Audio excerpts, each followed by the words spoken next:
please state your name and the position that you are running for? My name is Robert Chick, and I'm running to represent the Texas 26 district in Congress on the Republican ticket, March 3rd. What is the purpose of our government? It's a great question. The federal government, the position I'm running for, is to mint money, negotiate treaties, and declare war, and to regulate interstate commerce. Anything after that is decided by Congress, and I think perhaps we've gotten a little bit over our skis in that regard. So, How will your faith play a role in fulfilling your duties as a congressman? love that question.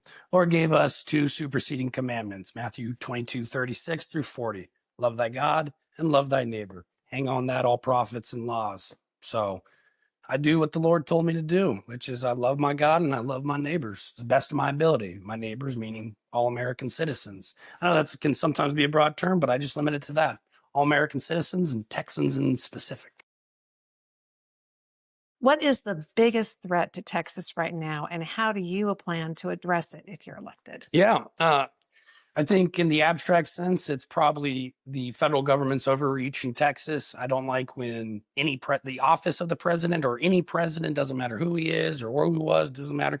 I don't like when the federal government comes down and says, hey, you're going to do this. And because I say so, we're Texans. We have a spirit of independence.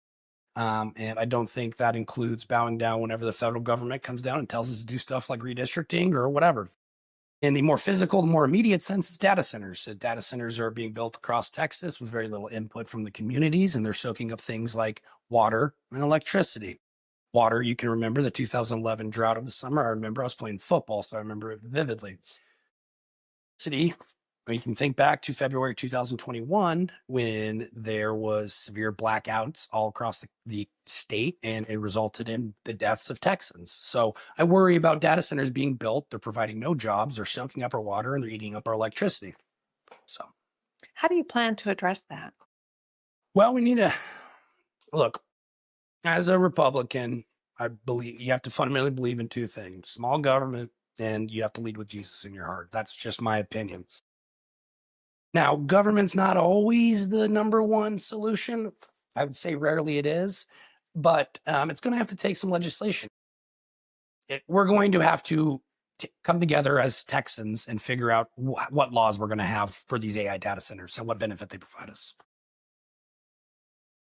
Please explain the Washington doctrine of unstable alliances, which called America to, quote, be friends to all and have, quote, entangling alliances with none, which characterized the U.S. foreign policy, particularly beyond our hemisphere for the first century of America.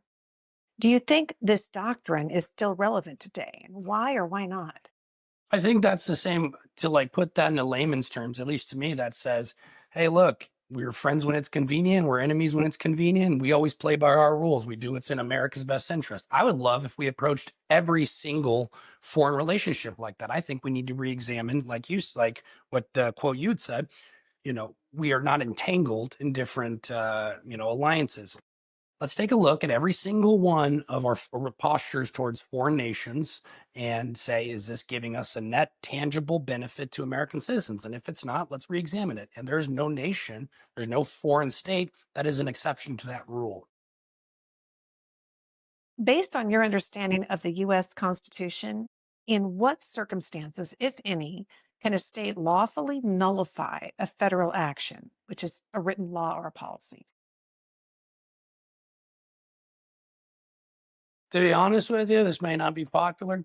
I think we can do it whenever we damn well feel like. Whenever we all get together and we vote on it as a state, we want to nullify federal action. I believe in states' rights. I believe the stronger states' rights are, the more responsive the government is to the will of its people. The point of government is to exercise the will of its people. And so if it's not doing that, if the federal government's coming in and kind of oppressing us, then a state has every right to nullify or ignore any federal action, as long as the people have a say in that action as well at a state level. In 1965, Lyndon Baines Johnson signed into law Texas State alumni. Yeah. He signed into law the Hart-Celler Act. Now, prior to this act, immigration policy in the United States favored allowing a much smaller number of primarily Northern European immigrants.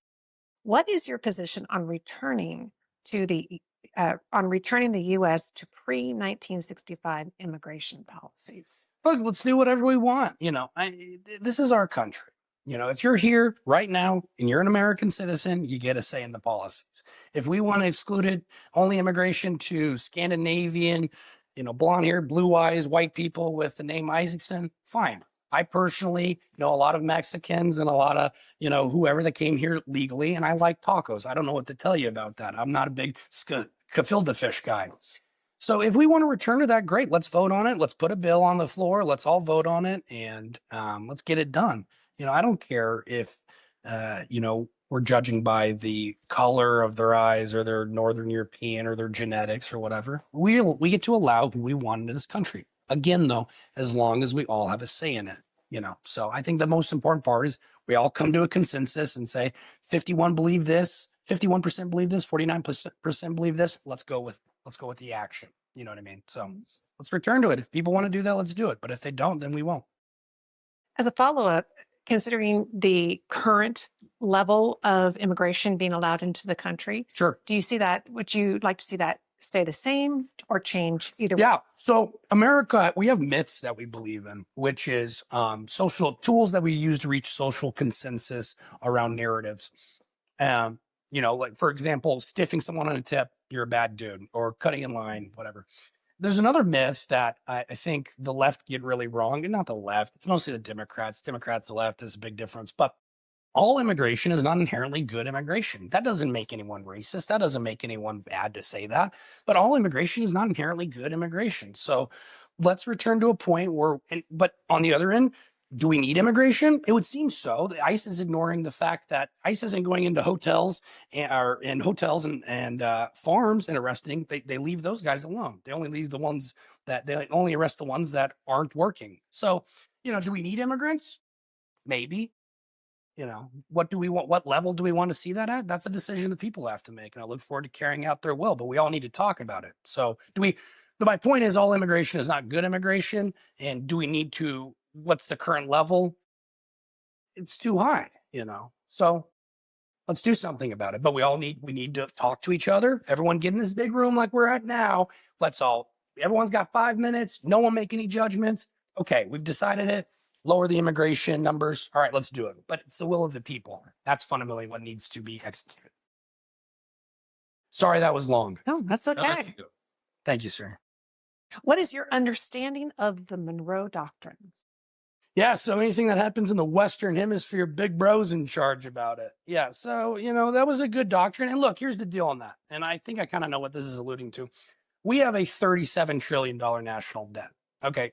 That's not even a real, think about that in aircraft carriers. What does that even look like? I mean, it's almost not even a real number. The only way that we are going to pay off that debt, I presume this is what the Trump administration is thinking, is we're going to have to go and steal and loot resources from other countries. If we want to raise the Legion and become the American Imperium, okay, fine. That's the people's decision to make.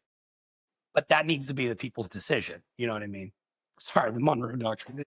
You asked me a question. That's what I think about the Monroe Doctrine, is that's how we're going to pay down the national debt if we choose to take that path, but only if the people choose to take that path. Do you support the current administration's revival of the Monroe Doctrine, including the Trump corollary aimed at countering Chinese influence in the Western Hemisphere? And what role should Congress play in overseeing such actions under constitutional war powers? Yeah, this one's not going to be popular. We need to counter Chinese influence here, but we also need to be countering Chinese influence in Africa. I don't know how that is not on our radar.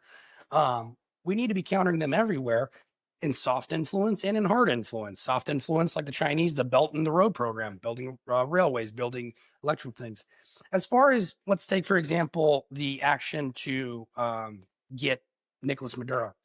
Great. That's hey, if you didn't stand up and salute the flag when you saw that, I don't know what you did, because that is cool. Undeniably, objectively cool. Fact of the matter is, it's not the office of the president's decision to make. It's just not. It's an illegal action.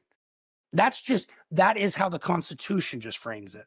If we want to change the Constitution, let's do it. But if you're going to commit an act of war, you need to take it to Congress first. For those people who say that's not an act of war, let me posit this question. Why don't we just end this whole Taiwan thing and go kidnap Xi Jinping? Why don't we end this whole Ukraine thing and go kidnap Zelensky or Putin? Because there would be consequences. So just because that we don't suffer any consequences doesn't mean that it wasn't an act of war.